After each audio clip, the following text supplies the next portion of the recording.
Hello student, welcome back to my channel Bongbala net. আজকে তোমাদের most requested video class 11-এর second সেমিস্টারের nutrition suggestion, সেই ভিডিও নিয়েই হাজির হয়েছে। আজকে তোমাদের প্রথম ইউনিট অর্থাৎ পুষ্টিতে মাইক্রোমলিকিউল 1, ওই যে ইউনিটটা থেকে 2 নম্বরের যত কোশ্চেন রয়েছে সাজেশানের জন্য সেগুলো নিয়ে হাজির হয়েছে।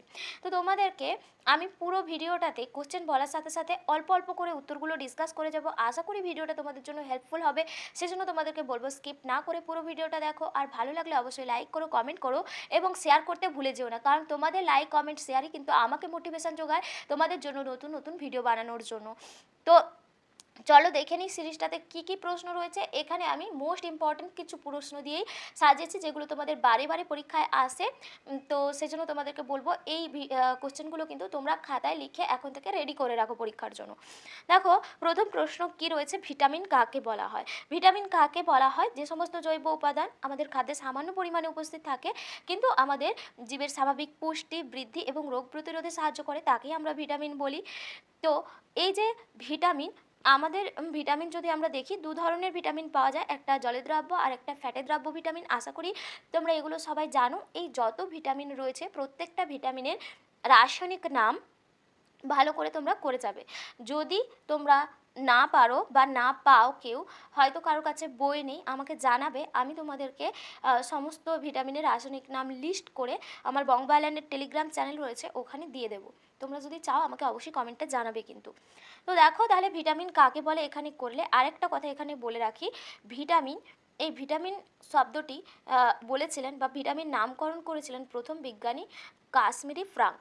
বিজ্ঞানী, পোল্যান্ডের বিজ্ঞানী কাশ্মীরি ফ্রাঙ্ক প্রথম এই অত্যাবশ্যকীয় যে উপাদানটা খাদ্যের মধ্যে থাকে তার নাম দিয়েছিলেন ভাইটামাইন। তো সেখান থেকেই পরে ভিটামিন নামটা এসেছে। তো এখানে মোটামুটি ভিটামিন সম্পর্কে তোমাদেরকে যেগুলো পড়তে হবে বলে দিলাম, এগুলোই তোমাদের পরীক্ষায় বেশি আসে। কোন ভিটামিনের রাসায়নিক নাম কি, দেহের কোথায় সঞ্চিত হয়, এটা যদি পারো করবে। বা প্রত্যেকটা ভিটামিনের এরপরে উৎস, এগুলো তো তোমাদেরকে করতেই হবে। এগুলো কমন কোশ্চেনের মধ্যে আসে। আমি তোমাদেরকে ওই ধরনের প্রশ্নগুলো দিইনি, তোমরা কিন্তু ওই ধরনের প্রশ্নগুলো করবে। প্রত্যেকটা ভিটামিনের যে রাসায়নিক নাম, সংকেত আর উৎস, এগুলো ভালো করে করবে। দেখো এরপরে রয়েছে অ্যান্টিভিটামিন আর সিউডো ভিটামিনের মধ্যে পার্থক্য। আচ্ছা, অ্যান্টিভিটামিন কাকে বলা হয়? যে সমস্ত ভিটামিন দেখতে তো ভিটামিনের মতোই কিন্তু দেখতে ভিটামিনের মতো কিন্তু তারা কাজ করে ভিটামিনের উল্টো, বা ভিটামিনের কাজকে বাধা দান করে যে সমস্ত জৈব যৌগ, তাদেরকে বলা হয় অ্যান্টিভিটামিন। অ্যান্টি কথার অর্থই হচ্ছে গিয়ে বিপরীত, অর্থাৎ ভিটামিন যে কাজ করে তার বিপরীত যে সমস্ত কাজ করে যে সমস্ত জৈব বস্তু, তাদেরকে কি বলা হয়? অ্যান্টিভিটামিন। আর সিউডো ভিটামিন কাকে বলা হয়? এটাও দেখতে ভিটামিনের মতোই, একই দেখতে হয়, ভিটামিনের যেরকম গঠন হয় সেরকমই গঠন হয়, কিন্তু এরা ভিটামিনের মতো এদের কোনো গুণ থাকে না। ভিটামিন যেমন আমাদের দেহের স্বাভাবিক বৃদ্ধির জন্য বা আমাদের রোগ প্রতিরোধের জন্য কাজে লাগে, সেরকম কোনো কাজ করে না। তো এই জন্য এগুলোকে সিউডো ভিটামিন বলে। সিউডো কথার অর্থ ছদ্ম, অর্থাৎ মানে দেখতে একই রকম হলেও তারা কিন্তু একই কাজের নয়, তো সেটাকে সিউডো ভিটামিন বলা হয়। এখানে তোমাদের এই অ্যান্টিভিটামিন আর সিউডো ভিটামিনের কাকে বলে তো করবে, তার সাথে সাথে উদাহরণগুলো ভালো করে করে রাখবে। ও তোমাদের বইতে দেখবে অনেক উদাহরণ দেওয়া রয়েছে, সেগুলো ভালো করে করবে আর পার্থক্যটাও ভালো করে করে রাখবে। এরপরে রয়েছে দুটি প্রোভিটামিনের উদাহরণ দাও। আচ্ছা, প্রোভিটামিন কাদেরকে বলা হয়? যে সমস্ত জৈব যৌগ থেকে কোনো ভিটামিন সংশ্লেষিত হয় তাদেরকে বলা হয় প্রোভিটামিন। যেমন ধরো বিটা ক্যারোটিন, বিটা ক্যারোটিন থেকে ভিটামিন এ সংশ্লেষিত হয়, আর্গোস্টেরল থেকে ভিটামিন ডি সংশ্লেষিত হয়। তো এইগুলো, এই বিটা ক্যারোটিন আর আর্গোস্টেরল হলো ভিটামিন এ আর ডি এর প্রোভিটামিন। তাহলে প্রোভিটামিন মানে যে সমস্ত জৈব যৌগ থেকে কোনো ভিটামিন সংশ্লেষিত হচ্ছে সেটাকেই প্রোভিটামিন বলা হচ্ছে। এটা আমি উদাহরণও বলে দিলাম আর কাকে বলেও বলে দিলাম। এরপরে রয়েছে দেখো হাইপার ভিটামিনোসিস কি। হাইপার কথার অর্থ কি? বেশি। যখন আমাদের শরীরে ভিটামিনের পরিমাণ বেশি হয়ে যায় তার ফলে কিন্তু বিভিন্ন ধরনের রোগ লক্ষণ প্রকাশ পায়, এটাকে বলা হয় হাইপার ভিটামিনোসিস। ঠিক আছে, এরপরে রয়েছে ভিটামিন A1 ও ভিটামিন A2 এর পার্থক্য লেখো। আচ্ছা, ভিটামিন এ রয়েছে, ভিটামিন এর উৎস ভালো করে করবে। ভিটামিন এ রাসায়নিক নাম রেটিনল। এই ভিটামিন এ দু ধরনের হয়, ঠিক আছে। তো ভিটামিন এর মধ্যে, আচ্ছা এখানে আরেকটা কোশ্চেন বলে রাখি, তোমরা জলে দ্রাব্য ভিটামিন আর ফ্যাটে দ্রাব্য ভিটামিনের মধ্যে পার্থক্যটা ভালো করে করে রাখবে। এটা বড় কোশ্চেনের জন্যও পড়তে পারে বা 2-3 নম্বরের কোশ্চেনের মধ্যেও দিতে পারে। তো এখানে দেখো ভিটামিন A1 আর A2 এর পার্থক্য, মানে ভিটামিন এর দুটো ভাগ রয়েছে, মানে রেটিনল যে ওটা দেখতে গেলে দুটো ভিটামিন পাওয়া যায়, একটা ভিটামিন A1 A2, এই দুটোর মানে যে আণবিক সংকেতে অল্প পার্থক্য রয়েছে, তো এই পার্থক্যটা ভালো করে করবে। যদি কেউ না পারো আমাকে কমেন্টে জানাবে, কোনো প্রশ্নের উত্তরে যদি ডাউট থাকে সেটাও জানাবে। আর যদি তোমাদের উত্তরগুলো খুঁজে পেতে কোনো সমস্যা হয় সেটাও আমাকে জানাবে। আমি চেষ্টা করব বংবায়লানের টেলিগ্রাম চ্যানেলে তোমাদেরকে উত্তরগুলো প্রোভাইড করার। তবে সমস্ত কোশ্চেনের বলো না, যেগুলো একদম পারবে না বা খুঁজে পাবে না সেগুলো কিন্তু আমি চেষ্টা করব তোমাদেরকে প্রোভাইড করে দেওয়ার। কারণ এত সাজেশানের তো উত্তর প্রোভাইড করা সম্ভব হবে না। তো যেগুলো তোমাদের একদম ডিফিকাল্ট মনে হবে সেগুলো আমাকে জানাবে, আমি তোমাদেরকে উত্তরগুলো প্রোভাইড করার চেষ্টা করব। দেখো রয়েছে অ্যান্টি ইনফেক্টিভ ভিটামিন কাকে কেন বলা হয়। আচ্ছা, এটা কিন্তু ভিটামিন একেই বলা হয় অ্যান্টি ইনফেক্টিভ ভিটামিন। কারণ মানে ভিটামিন এ কী করে, বিভিন্ন জীবাণু সংক্রমণ প্রতিরোধ করে বা জীবাণুকে সংক্রমণ করতে বাধা দান করে, সেই কারণে এটাকে বলা হয় অ্যান্টি ইনফেক্টিভ ভিটামিন। তো তাহলে বুঝলে ভিটামিন এ কে বলা হয় আর কেন বলা হয় সেটাও বললাম। এরপরে রয়েছে ভিজুয়াল সাইকেল বা দৃশ্যাগত আবর্তন ক্রি।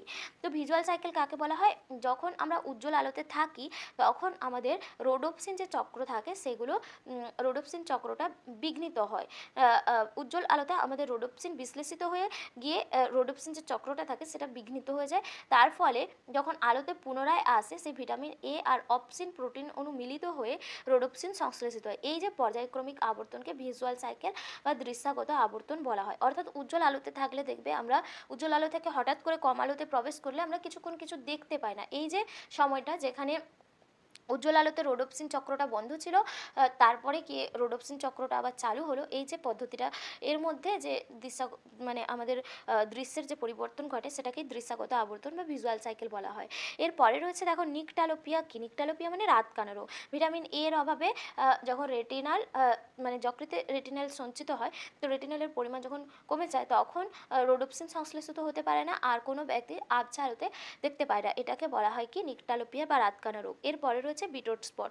বিটট স্পটও ভিটামিন এর অভাবে হয়। কি হয়, বিটট স্পটে ভিটামিন এর অভাবে আমাদের যে চোখের মণি থাকে ওই মণির চারপাশে সাদা অংশে ধূসর বর্ণের একটা আস্তরণ সৃষ্টি হয়ে যায়, সেটাকেই বলা হয় বিটট স্পট। এরপরে কেরাটোমেলেসিয়া কাকে বলা হয়, কেরাটোমেলেসিয়াও ভিটামিন এর অভাবে হয়। আচ্ছা, ভিটামিন এর অভাবে যতগুলো রোগ হয় এই রোগগুলো ভালো করে পড়ে রাখবে। যেমন একটু আগে বললাম নিকটালোপিয়া বা রাতকানা, বিটট স্পট, জেরপ্থ্যালমিয়া, ফিনোডার্মা, এই ধরনের রোগগুলো কিন্তু ভালো করে পড়ে রাখবে। তো কেরাটোম্যালেসিয়া কাকে বলা হয়, যখন আমাদের চোখের মণির যে আবরণী কলা থাকে, চোখের মণির অংশে যে আবরণী কলাগুলো নষ্ট হয়ে যায় এবং তার উপর একটা সাদা আস্তরণ হয়ে মণিটা ঢাকা পড়ে যায়, সেটাকেই বলা হয়। আর মণিটার মধ্যে জেলির মতো থকথকে ভাব চলে আসে, সেটাকে বলা হয় কেরাটোম্যালেসিয়া। এরপরে রয়েছে ভিটামিন ডি এর প্রাণীজ আর উদ্ভিজ্জ উৎসে লিখতে বলেছে। তাহলে ভিটামিন ডি এর প্রাণীজ আর উদ্ভিজ্জ উৎস কী হবে, ভিটামিন ডি সাধারণত যে কোনো প্রাণীজ উৎসের মধ্যে দুধ, ডিম, কড, হ্যালিবার্ট, হাঙর মাছের যকৃৎ নিঃসৃত তেল, এইগুলোতে প্রচুর পরিমাণে ভিটামিন ডি পাওয়া যায়। আর যেগুলো এর মধ্যে উদ্ভিজ্জ উৎসের মধ্যে পাওয়া যায়, উদ্ভিজ্জ তেলগুলো যেগুলো হয়, যেগুলো সূর্যমুখী ফুলের বীজের তেল বা মাশরুম বা অন্যান্য যে বীজের তেলগুলো হয় সেগুলোর মধ্যে কিন্তু ভিটামিন ডি বেশি পরিমাণে পাওয়া যায়। তো এরপরে রয়েছে ভিটামিন ডি এর রাসায়নিক নাম কি, ভিটামিন ডি এর প্রোভিটামিনের নাম। তো ভিটামিন ডি এর রাসায়নিক নাম কি, তোমরা এটা আমাকে কমেন্টে জানাবে, আমি বলবো না। তো আর ভিটামিন ডি এর প্রোভিটামিনের নাম কি, ভিটামিন ডি এর প্রোভিটামিনকে বলা হয় আর্গোস্টেরল। একটু আগে আমি বলেছিলাম আর্গোস্টেরল নামক স্নেহ পদার্থ থেকে প্রথম ভিটামিন ডি2 প্রস্তুত করা হয়েছিল। ঠিক আছে, আর্গোস্ট নামক একটা ছত্রাক যেখান থেকে আর্গোস্টেরল সংশ্লেষিত করা হয় এবং সেই আর্গোস্টেরল থেকেই প্রথম ভিটামিন ডি2 প্রস্তুত করা হয়েছিল। তো সে কারণে ভিটামিন মানে আর্গোস্টেরলকে ভিটামিন ডি এর প্রোভিটামিন বলা হয়। এরপরে রয়েছে নকনি ডিজিজ কি। আচ্ছা, এটা কিন্তু ভিটামিন ডি এর অভাবে যে রিকেট রোগ হয় তার একটা লক্ষণ। নকনি রোগে কি হয়, আমাদের যে হাঁটুগুলো থাকে, দুই পায়ের হাঁটুগুলো কাছাকাছি চলে আসে, ফলে যখন চলার সময় কি হয়, হাঁটুগুলো ঠোকর খেতে থাকে, ঠোকাঠুকি লেগে যায়, এটাকেই বলা হয় কি নকনি ডিজিজ। এরপরে রয়েছে দেখো হ্যারিসন সালকাস কি। হ্যারিসন সালকাসও রিকেটেরই লক্ষণ।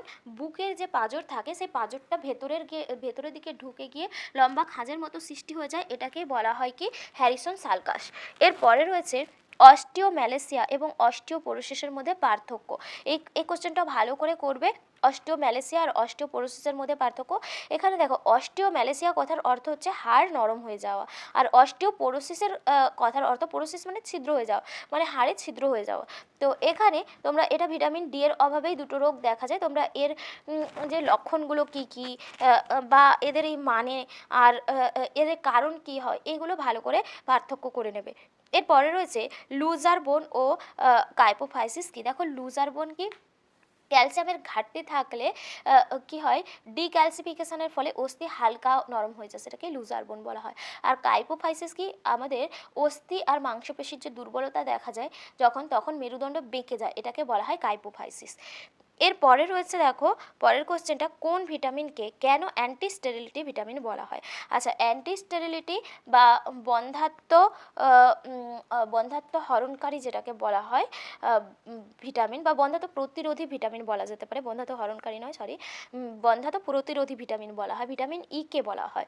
তো কেন বলা হয়, কারণ ভিটামিন ই মানে যে কোনো প্রাণীর দেহে স্বাভাবিক প্রজনন ক্ষমতা বজায় রাখতে সাহায্য করে। তো সেই কারণে কিন্তু এটাকে অ্যান্টি স্টেরিলিটি ভিটামিন বলা হয়। এরপরে রয়েছে, কোন ভিটামিনকে কেন অ্যান্টিঅক্সিডেন্ট বলা হয়। তো এটাও লিখবে, এটাও কিন্তু ভিটামিন ইকেই বলা হয়, কারণ ভিটামিন ই খুব শক্তিশালী একটা অ্যান্টিঅক্সিডেন্ট হিসাবে কাজ করে, যেটা আমাদের দেহে থাকা যে মুক্ত মূলকগুলো থাকে সেগুলোকে বের করে দিতে সাহায্য করে। তো সেই কারণে ভিটামিন ই কিন্তু একটা শক্তিশালী অ্যান্টিঅক্সিডেন্ট রূপেও কাজ করে।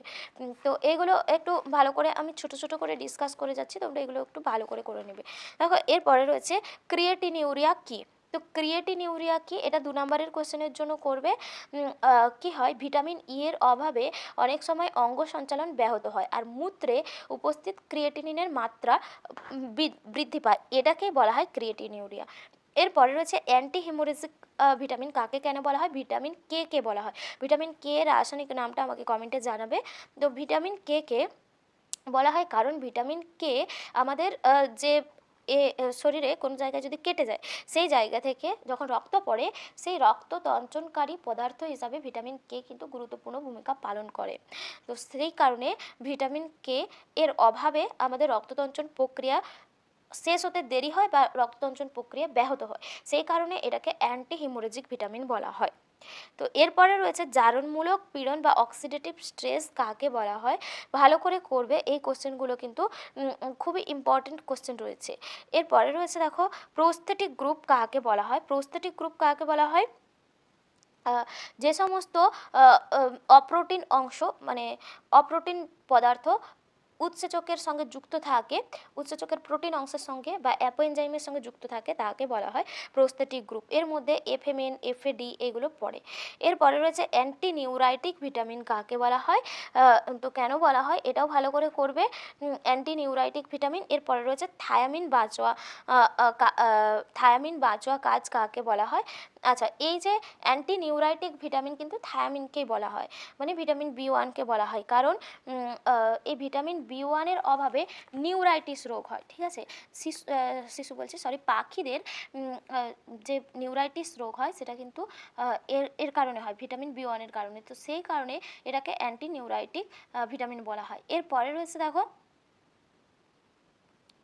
থায়ামিন বাঁচোয়া কাজ কাকে বলা হয়। খাদ্যে যদি পর্যাপ্ত পরিমাণে, মানে খাদ্যে কার্বোহাইড্রেটের পরিমাণ যদি বৃদ্ধি পায়, তখন থায়ামিনের চাহিদাও বৃদ্ধি পায়। আবার উপযুক্ত মাত্রা যদি ফ্যাট থাকে খাদ্যে, তাহলে কিন্তু থায়ামিনের প্রয়োজনীয়তা কমে যায়। তো সেই কারণে ফ্যাট থাকার কারণে, যেহেতু থায়ামিনের ভিটামিন বি1 বা থায়ামিনের কাজটা করে দিচ্ছে, সেই কারণে এটাকে বলা হয় কি, থায়ামিন বাঁচোয়া কাজ, ঠিক আছে। এরপরে রয়েছে, দেখো রাইবোফ্ল্যাভিনের দুটি কোফ্যাক্টরের নাম। রাইবোফ্ল্যাভিনের দুটি কোফ্যাক্টর, এটা তোমরা একটু আগে তোমাদেরকে বলেছিলাম, এফএমএন আর এফএডি। তো ওইগুলো কিন্তু রাইবোফ্ল্যাভিনের কোফ্যাক্টর হিসাবে কাজ করে। এর পরের কোশ্চেন রয়েছে দেখো 4D ডিজিজ কাকে কেন বলা হয়?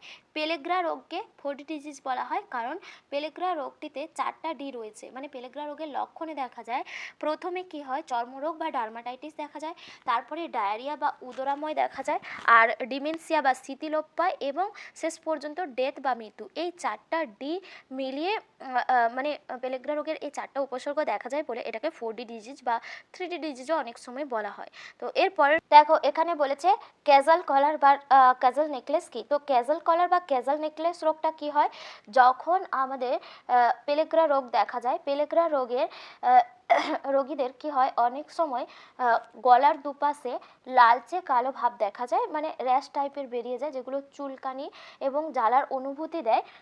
এগুলো দূর থেকে দেখলে অনেকটা নেকলেসের মতন মনে হয়, এতটাই মোটা হয়ে চওড়া হয়ে র্যাশটা বেরোয়। তো সেটাকেই বলা হয় ক্যাজল কলার বা ক্যাজল নেকলেস। এরপরে রয়েছে অ্যাটাক্সিয়া কি? অ্যাটাক্সিয়া কি, যখন কোনো ব্যক্তির পেলেগ্রা রোগ হয়, পেলেগ্রা রোগের যে উপসর্গ ডিমেনশিয়া দেখা যায়, ডিমেনশিয়া দেখা গেলে দেখা যায় ব্যক্তির স্মৃতি ও ব্যক্তিত্ব লোপ পেয়ে যায়, খিটখিটে মেজাজ হয়ে যায়, অনিদ্রা, বিষণ্ণতা, প্রলাপ বকা, হতাশা, এই সমস্ত উপসর্গ দেখা যায়। তখন কি হয়, ওই ব্যক্তি তার পেশির উপর নিয়ন্ত্রণ হারিয়ে ফেলে, এই ঘটনাকে বলা হয় অ্যাটাক্সিয়া। এরপরে রয়েছে কি নিয়াসিন ফ্ল্যাশ কি? নিয়াসিন ফ্ল্যাশ কি, যখন মানে শরীরে নিয়াসিনের বেশি হয়ে যায় কোনো কারণে, নিয়াসিন ভিটামিনটা যখন বেশি পরিমাণে হয়ে যায় তখন মুখমণ্ডল, বুক জ্বালা জ্বালা করতে থাকে, একটা অস্বস্তিকর অনুভূতি সৃষ্টি হয় এবং র্যাশ বেরিয়ে যায়, যেটাকে নিয়াসিন ফ্ল্যাশ বলা হয়। এরপরে রয়েছে দেখো অ্যালোপেসিয়া কি? তো তোমরা এই ধরনের কোশ্চেনগুলো ভালো করে কিন্তু করে রাখবে।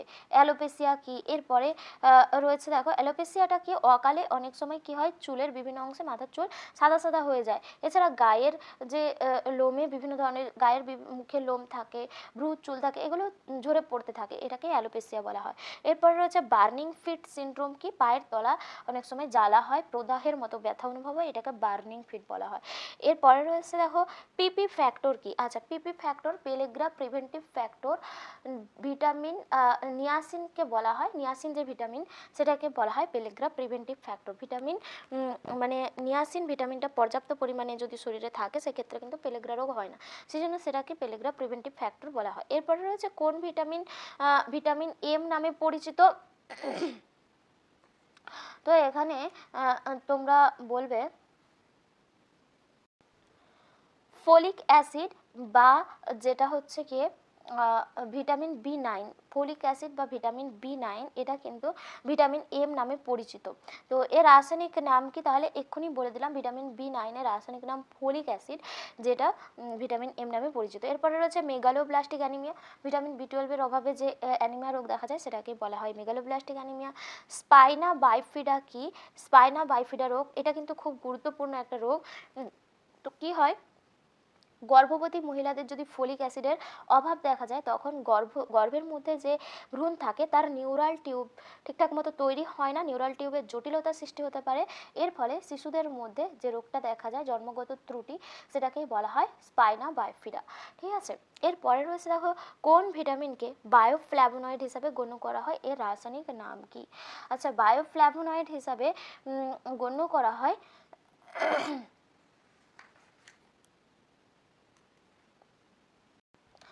ভিটামিন পি কে বলা হয় বায়োফ্ল্যাভোনয়েড। তো এইগুলো এখানে করবে। এরপরে রয়েছে দেখো দুটি বায়োফ্ল্যাভোনয়েডের নাম। অ্যান্টিঅক্সিডেন্ট কাকে বলা হয়, এর উদাহরণ? অ্যান্টিঅক্সিডেন্ট একটু আগে বলেছিলাম যেগুলো আমাদের দেহে যে ক্ষতিকারক মুক্তমূলক থাকে সেগুলোকে আমাদের দেহ থেকে বাইরে বের করে দিতে সাহায্য করে, তাদেরকেই অ্যান্টিঅক্সিডেন্ট বলা হয়। এর উদাহরণ, এরপরে রয়েছে অক্সিডেটিভ স্ট্রেস কাকে বলা হয়, খুব গুরুত্বপূর্ণ একটা প্রশ্ন। কি হয়, যখন দেহে ক্ষতিকারক মুক্তমূলকের পরিমাণ বেড়ে যায় তখন অ্যান্টিঅক্সিডেন্টের যদি অভাব থাকে সেক্ষেত্রে দেহের যে অভ্যন্তরীণ কোষগুলিতে একটা ভারসাম্য বিঘ্নিত হয়ে যায়, যে তখন যে অবস্থা সৃষ্টি হয় সেটাকে অক্সিডেটিভ স্ট্রেস বলা হয়। এরপরে রয়েছে দেহে অক্সিডেটিভ স্ট্রেস তৈরি হওয়ার কারণ লেখো। যখন পরিবেশ দূষণ বেশি থাকে, অতিরিক্ত ধূমপান করলে, তামাকের অতি ব্যবহার করলে, শিল্প রাসায়নিকের প্রভাব পড়লে, কোনো কারণে সংক্রমণ, জীবাণু সংক্রমণ বেশি হলে, অতিরিক্ত ব্যায়াম করলে, আবার কীটনাশকের ব্যবহার বেশি করলে, বেশি মদ্যপান করলে, এই সমস্ত কারণের ক্ষেত্রে কিন্তু দেহে অক্সিডেটিভ স্ট্রেস তৈরি হয়।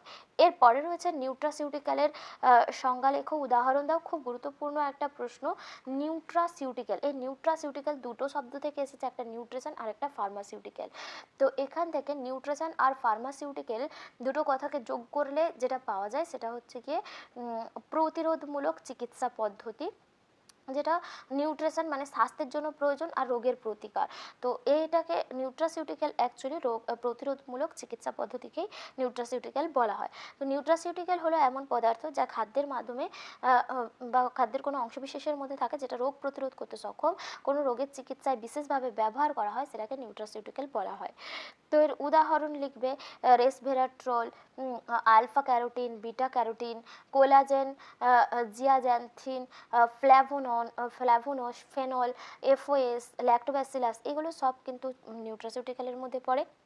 এরপরে রয়েছে প্রিবায়োটিক, প্রোবায়োটিকের মধ্যে পার্থক্য। খুব গুরুত্বপূর্ণ একটা প্রশ্ন, ভালো করে করবে। প্রিবায়োটিক আর প্রোবায়োটিক, আচ্ছা এগুলো কি আমি একটু বলে দিচ্ছি। প্রিবায়োটিক হলো যখন কোনো খাদ্যবস্তুর অপাচ্য খাদ্য উপাদান, বিশেষত কার্বোহাইড্রেট জাতীয় গ্রহীতার দেহে গ্রহণ করার ফলে কি হয়, গ্রহীতার দেহে অণুজীব দ্বারা বিয়োজিত হয় এগুলো, এবং মানে কিছু উপকারী অণুজীবের বৃদ্ধি হয় শরীরে, সেগুলোকে বলা হয় প্রিবায়োটিক্স। মানে কিছু খাবার রয়েছে যেগুলো আমাদের কার্বোহাইড্রেট জাতীয় খাবার, যেগুলো আমাদের শরীরে উৎসেচক নেই বলে সেগুলো আমাদের শরীরে অপাচ্য রয়েছে, মানে পরিপাক হয় না, কিন্তু সেগুলো গ্রহণ করার ফলে সেগুলো যেহেতু বিভিন্ন অণুজীব দ্বারা বিয়োজিত হতে পারে, আমাদের শরীরে বা বৃহদন্তে ওই ধরনের উপকারী যে অণুজীবের সংখ্যা বৃদ্ধি পায়, সেটাকেই সেই ধরনের খাদ্যগুলোকে বলা হয় প্রিবায়োটিক। আর প্রোবায়োটিক কাকে বলা হয়, প্রোবায়োটিক হলো জীবিত অণুজীব জাতীয় খাদ্য, যেমন ধরো দই, দইয়ের মধ্যে ল্যাক্টোব্যাসিলাস রয়েছে। এই যে ল্যাক্টোব্যাসিলাস আমাদের শরীরে কিন্তু বিভিন্ন ধরনের উপকার করে, হজমে সাহায্য করে, ভিটামিন বি12 সংশ্লেষ করে, তো সেইগুলোকে কি বলা হয় প্রোবায়োটিক। যে সমস্ত খাদ্যে অণুজীবের পরিমাণ বেশি থাকে, সেই সমস্ত খাদ্য জীবিত অণুজীব থাকে, যা কি করে গ্রহীতার মানে যে গ্রহণ করছে তার দেহে অণুজীবের সাম্যটাকে ব্যালেন্স করে বা নিয়ন্ত্রণ করে, এবং তার সুস্বাস্থ্য তাকে সুস্বাস্থ্য প্রদান করে, সেটাকেই বলা হয় প্রোবায়োটিক। তো আশা করি বুঝতে পেরেছো প্রিবায়োটিক প্রোবায়োটিক এদের পার্থক্যটা করবে। এরপরে রয়েছে কার্যকরী খাদ্য বা ফাংশনাল ফুড কাকে বলা হয়। খুব গুরুত্বপূর্ণ একটা প্রশ্ন, কার্যকরী খাদ্য কাকে বলা হয়। তো যে সমস্ত খাদ্য কি হয় পরিপোষক সরবরাহের পরিধির বাইরে গিয়েও স্বাস্থ্যক্ষেত্রে ইতিবাচক ভূমিকা রাখে, তাদেরকেই কিন্তু ফাংশনাল ফুড বা কার্যকরী খাদ্য বলা হয়। তো এগুলো ছিল। এরপরে রয়েছে দেখো FAO, FOSHU এর পুরো নাম, FAO food and agriculture organisation, একটা অর্গানাইজেশনের নাম। আর FOSHU যেটা food for specific health use, food for specific health use, এই কথাটার ফুল ফর্ম FOSHU। এরপরে রয়েছে মুক্তমূলক কাকে বলা হয়, উদাহরণ দাও, এটা ভালো করে করবে। এরপরে রয়েছে পাবা কি, একটি দেখো বলেছে পাবা কি এর অভাবজনিত একটি রোগের নাম, মানে নাম লেখো। তো পাবা যেটা প্যারাবেনজোইক অ্যাসিড, এটা ভিটামিন B10 এর রাসায়নিক নাম, খুব সম্ভবত ভিটামিন B10, যেটাকে প্যারাবেনজোইক অ্যাসিড বলা হয়। তো এর অভাবজনিত একটি রোগ, ভালো করে করবে। এটা কিন্তু অ্যালজিমাস ডিজিজে মানে ব্যবহৃত হয় এই ভিটামিনটা খুব। তো প্যারা অ্যামিনো বেনজোইক অ্যাসিড, PA রয়েছে, প্যারাবেনজোইক অ্যাসিড নয়, প্যারা অ্যামিনো বেনজোইক অ্যাসিড, PABA, প্যারা amino benzoic acid, vitamin B10 এর রাসায়নিক নাম। তো এরপরে রয়েছে পেটেকিয়াল হেমোরেজ কি, এরপরে রয়েছে স্বাস্থ্য রক্ষায় ফাইটোকেমিক্যালসের ভূমিকা, ফাইটোকেমিক্যালস বা উদ্ভিজ্জ রাসায়নিক যেগুলো রয়েছে। রেসভেরাট্রল কি স্বাস্থ্য রক্ষায় এর কি ভূমিকা রয়েছে, এই কোশ্চেনটা করবে। এরপরে রয়েছে স্পোর্টস মেডিসিন কাকে কেন বলা হয়। আচ্ছা স্পোর্টস মেডিসিন, এটা কিন্তু খুব গুরুত্বপূর্ণ একটা প্রশ্ন, স্পোর্টস মেডিসিন কাকে কেন বলা হয়। দেখো এই যে নিউট্রাসিউটিক্যাল ক্রীড়াক্ষেত্রে মানে যারা খেলাধুলো করে তাদের ক্ষেত্রে ঔষধ হিসাবে ব্যবহৃত হয়, ক্রীড়াবিদদের কর্মক্ষমতা উন্নত করতে সাহায্য করে, যেমন রেসভেরাট্রল, কেয়ারসেটিন, এগুলো মাইটোকন্ড্রিয়ার যে বায়ো এনার্জেটিক্সকে উন্নত করে এবং শারীরিক কার্যক্ষমতা বাড়ায়। ক্রীড়াক্ষেত্রে যারা ক্রীড়াবিদ রয়েছে তারা এই ধরনের ওষুধগুলো ব্যবহার করে, এটাকেই বলা হয় স্পোর্টস মেডিসিন। ঠিক আছে, তাহলে নিউট্রাসিউটিক্যালকে কিন্তু স্পোর্টস মেডিসিন বলা হয়। ঠিক আছে, তো এই 50খানা প্রশ্ন ছিল তোমাদের ইউনিট 1 থেকে। এখানে কিন্তু বহু ধরনের প্রশ্ন হতে পারে, তার মধ্যেও যেগুলো আমার গুরুত্বপূর্ণ মনে হয়েছে সেগুলোই তোমাদের সাথে ডিসকাস করলাম, কারণ একটা ইউনিট তোমাদের এবারে 4টে ইউনিট রয়েছে, প্রত্যেকটা ইউনিট কিন্তু অনেকটাই বড় বড়, তো প্রথম ইউনিট থেকে 2 নম্বরের কোশ্চেনগুলো আমি তোমাদেরকে সাজেশন দিলাম, তোমরা এই কোশ্চেনগুলো রেডি করো। এছাড়াও প্রত্যেকটা ভিটামিনের রাসায়নিক নাম, তাদের উৎস, অভাবজনিত লক্ষণ আর তাদের প্রতিকারের উপায়, এগুলো তো করবে, এগুলো আলাদা করে বলার কিছু নেই। পরের দিন তোমাদের জন্য এই ইউনিট থেকে 5 নম্বরের সাজেশন কোশ্চেন নিয়ে আসবো। ততক্ষণ সবাই খুব ভালো থেকো, সুস্থ থেকো আর সঙ্গে থেকো। ভিডিওগুলো তোমরা একটু শেয়ার করো, একটু বেশি বেশি করে দেখলে, তোমরা শেয়ার করলে আমার কিন্তু মোটিভেশান হয়। বারে বারে বলি, তোমরাই আমাকে আমার মোটিভেটর। তোমরা যত আমাকে সাপোর্ট করবে, আমি কিন্তু তোমাদের জন্য এরকম নতুন নতুন ভিডিও আনতে থাকবো। তো আজকে তাহলে টাটা।